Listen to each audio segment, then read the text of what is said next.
Hello friends, स्वागत है आप सभी का रीजनिंग की इस प्रैक्टिस क्लास में। तो आज की दोस्तों हमारी क्लास नंबर 4 होने वाली है, जो आने वाले सभी एग्ज़ाम्स के लिए RPF, NTPC, group D, SSC या अन्य कोई एग्ज़ाम हो जिसमें रीजनिंग पूछी जाती है, तो सभी के लिए बहुत ही महत्वपूर्ण क्लास होगी। तो चलिए फर्स्ट क्वेश्चन से स्टार्ट करते हैं। क्वेश्चन को आपको वीडियो को रोककर खुद से सोल्व करना है, उसके बाद वीडियो को देखना है। फर्स्ट क्वेश्चन है कि निम्न श्रृंखला में प्रश्नवाचक चिन्ह के स्थान पर कौन सी संख्या आएगी। तो ये हमारा दोस्तों सीरीज का क्वेश्चन है और यहाँ पर प्रश्नवाचक चिन्ह के स्थान पर पूछा है कि कौन सी संख्या आएगी।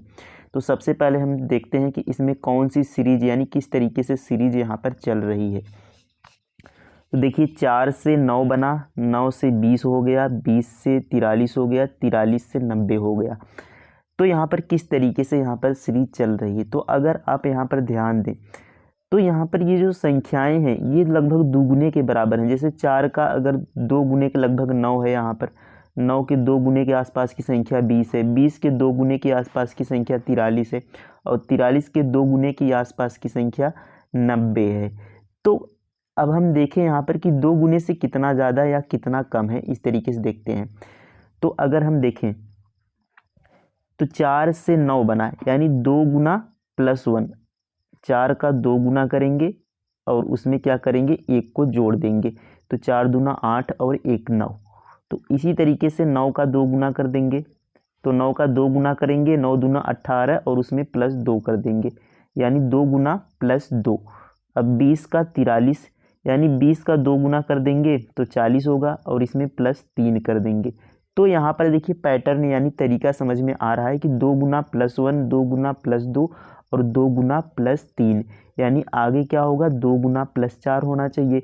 तो 43 का 2 गुना कितना होता है, 86 होता है और 86 में प्लस 4 करेंगे तो हमारा 90 हो जाएगा। तो 2 गुना प्लस 4 हो गया। तो यानी आगे अब क्या होगा, देखिए 2 गुना प्लस 1, 2 गुना प्लस 2, 2 गुना प्लस 3, 2 गुना प्लस 4, यानी आगे 2 गुना प्लस 5 होना चाहिए। तो यहाँ पर गुना 2 करेंगे 90 का और उसमें 5 को जोड़ देंगे। तो 90 और 2 गुना करेंगे तो 9 दूनी 18 यानी 180 और 180 में हमें जोड़ना है 5, तो कितना हो जाएगा 185। यानी यहाँ पर प्रश्नवाचक चिन्ह के स्थान पर कौन सी संख्या आएगी, 185 यहाँ पर आएगी। तो किस ऑप्शन में, ऑप्शन नंबर 4 में है, 185 हमारा राइट आंसर हो जाएगा। तो इस तरीके से हमें प्रश्न को सॉल्व करना है। उम्मीद है आप सभी को समझ में आ गया होगा। अगला प्रश्न देखते हैं। देखिए यहाँ पर नेक्स्ट क्वेश्चन है कि संबंधित अक्षर समूह को चुनें, यानी जिस तरीके से ए बी ए का संबंध 11 से है उसी तरीके से डी डी ए का संबंध है, यहाँ पर कौन सी संख्या रखी जाएगी। तो दोनों में एक जैसा संबंध होना चाहिए। तो 11 कैसे बना, तो सबसे पहले हम इसको देखते हैं। तो ए बी ए, तो हम क्या करते हैं, इनके प्लेस वैल्यू को लिखते हैं। जैसे ए पहले स्थान पर आता है, बी दूसरे नंबर पर आता है और ए 1 नंबर पर आता है। अल्फ़ाबेट यानी ए टू जेड ABCD में ए पहले स्थान पर, बी दूसरे पर और ए 1 पर आता है। तो 121 हो गया। तो हमने जैसे ही यहाँ पर प्लेस वैल्यू को लिखा तो हमें यहाँ पर पता चल गया कि 121 का रूट क्या होता है, 11 होता है, या 11 का 11 गुणा करेंगे तो 121 बनेगा। तो इसी तरीके से यहाँ पर देखिए डी का 4 होता है और इस डी का भी 4 होता है, यानी डी का 4 ही होता है और ए का 1, यानी डी 4वें स्थान पर आता है और ए पहले स्थान पर आता है। ए अब देखिए यहाँ पर 441 हो गया। तो ये किसका रूट है, तो 441 इसका रूट, यानी ये किसका वर्ग है 441। तो यहाँ पर देखेंगे 441 ये 21 का वर्ग होता है। तो 21 यहाँ पर हमारा राइट आंसर हो जाएगा। 121 11 का वर्ग होता है, 441 21 का वर्ग संख्या है और ये हमारा करेक्ट आंसर हो जाएगा। तो उम्मीद है आप सभी को समझ में आया होगा और इस टाइप के अगर प्रश्न एग्जाम में बनेंगे तो आप आसानी से कर ले जाएंगे। अब देखिए यहाँ पर नेक्स्ट क्वेश्चन है हमारा कोडिंग डिकोडिंग का, कि यदि GOAT को किसी कोड भाषा में HPBU लिखा जाता है तो FROG को उसी कोड में क्या लिखा जाएगा। तो हम सबसे पहले देखते हैं कि GOT को HPBU कैसे लिखा जा रहा है। तो GOAT आप सॉल्व करेंगे उसका कि कौन सा यहाँ पर आंसर होगा, और इसको क्या लिखा जा रहा है, HPBU। अब पहले लेटर को देखें तो GH, यानी G होता है 7 पर, H होता है 8 पर, तो GH यानी अगला लेटर से G के बाद H आता है तो GH अगला लेटर लिखा गया है। O के बाद P आता है OP, तो अगला लेटर लिखा गया है। A के बाद B आता है, T के बाद U आता है, यानी सब में +1 किया गया है, यानी अगला लेटर सबका लिखा गया है। तो उसी तरीके से FROG को हम यहाँ पर लिखते हैं। तो F के बाद कौन सा लेटर आता है, F के बाद आता है, F 6 पर होता है, तो 6 के बाद आता है 7, 7 पर होता है G, तो FG। तो आपको प्लेस वैल्यू आप याद कर लेंगे तो आपको आसानी से बनाना यहाँ पर आसान हो जाएगा।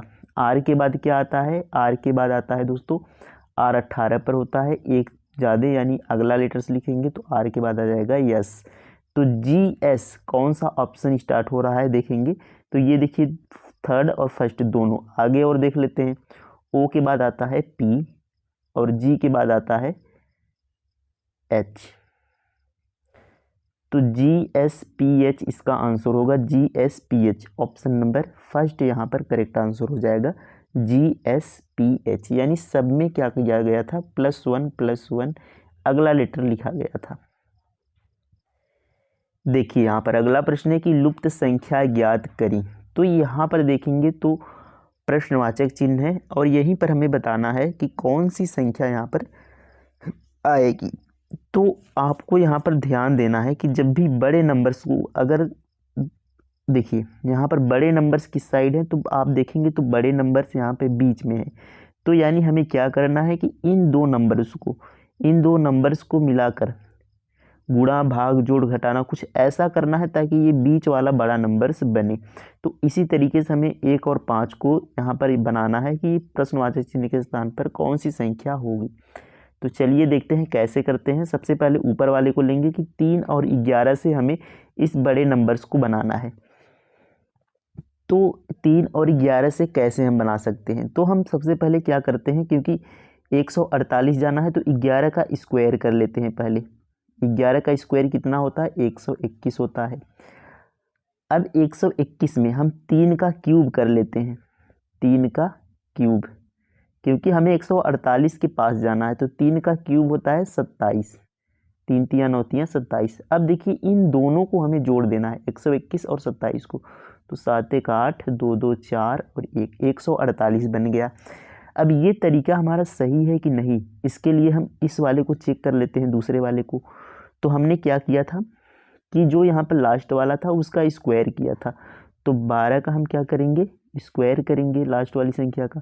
12 का स्क्वायर होता है 144, और जो पहली संख्या है उसका हमने क्यूब किया था, तो 2 का हम क्या करेंगे, क्यूब करेंगे। अब 2 का क्यूब कितना होता है, 8 होता है। तो इन दोनों को हम क्या करेंगे, जोड़ लेंगे। तो ये कितना हो जाएगा, 8 4 12 और 4 1 5 हो जाएगा, और ये आएगा 1। तो 152 कितना हुआ, 152। तो 152 देखिए यहाँ पर बीच में आ रहा है, यानी क्या है, ये तरीका हमारा बिल्कुल सही है। अब इसी तरीके से हमें अगले को बता देना है। तो हमने क्या किया था कि पहले वाले का हमें स्क्वायर करना है, ध्यान रखेंगे, पहले का स्क्वायर करना है, लास्ट वाले का क्यूब करना है, सॉरी पहले का क्यूब करना है, लास्ट वाले का स्क्वायर करना है। तो 5 5 कितना हो जाएगा, ये हो जाएगा 25। 5 का स्क्वायर करेंगे तो 25 हो जाएगा, और 1 का यहाँ पर क्यूब करेंगे तो 1 का क्यूब करें या स्क्वायर एक ही होता है। तो 25 में 1 को जोड़ देना है, ये आ जाएगा 26, और यही हमारा क्या होगा, आंसर होगा। ऑप्शन नंबर फर्स्ट यहाँ पर करेक्ट आंसर होगा। तो इस तरीके से हमें प्रश्नों को सॉल्व करना है। अगला प्रश्न देखेंगे यहाँ पर कि देखिए निम्नलिखित में कौन सा अक्षर समूह डिक्शनरी शब्द से नहीं बनाया जा सकता है। तो इन ऑप्शन में से कौन सा ऐसा शब्द है जो डिक्शनरी से मिलकर नहीं बना है, यानी जो इसके लेटर्स हैं इस लेटर से मिलकर नहीं बना है। चेक करते हैं, जैसे देखिए ACTION, तो देखिए यहाँ पर A भी है, C भी है, TION, यानी सभी लेटर्स यहाँ पर मिल रहे हैं। तो यानी पहला क्या है, बनाया जा सकता है। हमसे क्या पूछा है, कौन सा नहीं बनाया जा सकता, तो पहला बनाया जा सकता है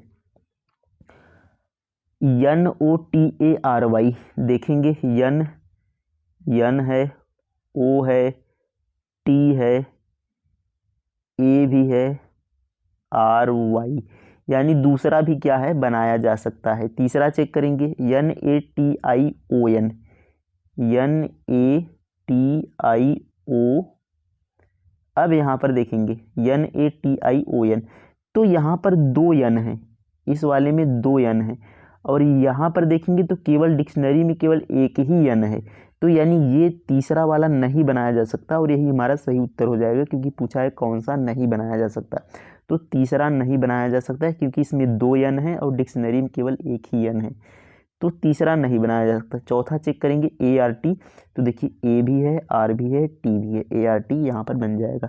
तो तीसरा यहाँ पर नहीं बनाया जा सकता, और यही हमारा करेक्ट आंसर होगा।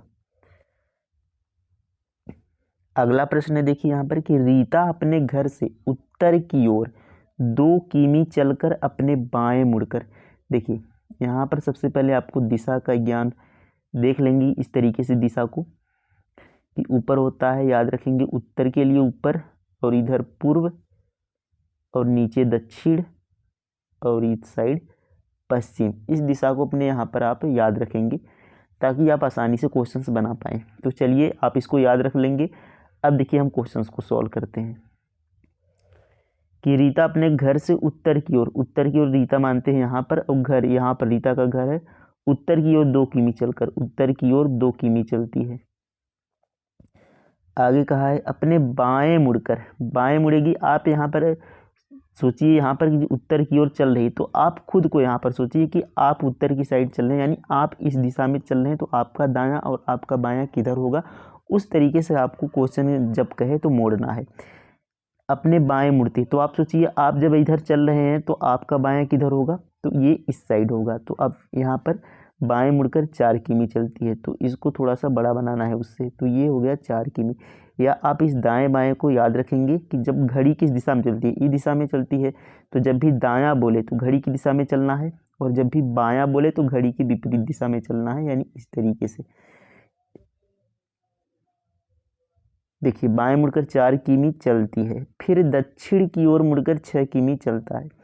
तो मैंने बताया कि दक्षिण नीचे की साइड हमने बनाया था, तो दक्षिण की ओर मुड़कर 6 किमी चलती है। आगे देख पढ़ेंगे, फिर अपने बाएं मुड़कर चलती है, तो बताएं अभी वह किस दिशा में जा रही है। अब देखिए यहाँ पर जब आई है तो बाएं मुड़कर फिर चलती है, तो बाएं किस साइड होगा, मैंने अभी बताया कि घड़ी की विपरीत दिशा में बाएं चलेंगे, तो घड़ी की विपरीत दिशा इधर होगा, यानी ये अब किस दिशा में चल रही है, बाएं मुड़कर, तो ये बाएं मुड़कर, दक्षिण से बाएं मुड़कर ये पूर्व दिशा में चलेगी। तो ऑप्शन नंबर 3 इसका राइट आंसर हो जाएगा। तो इस तरीके से हमें प्रश्न को समझना है। एक बार आप फिर से सॉल्व करेंगे तो आपको अच्छे तरीके से समझ में आ जाएगा। तो इतने ही क्वेश्चंस थे आज की क्लास में। तो बताएंगे क्लास कैसी लगी, कमेंट में ज़रूर लिखेंगे। थैंक यू, धन्यवाद, जय हिंद।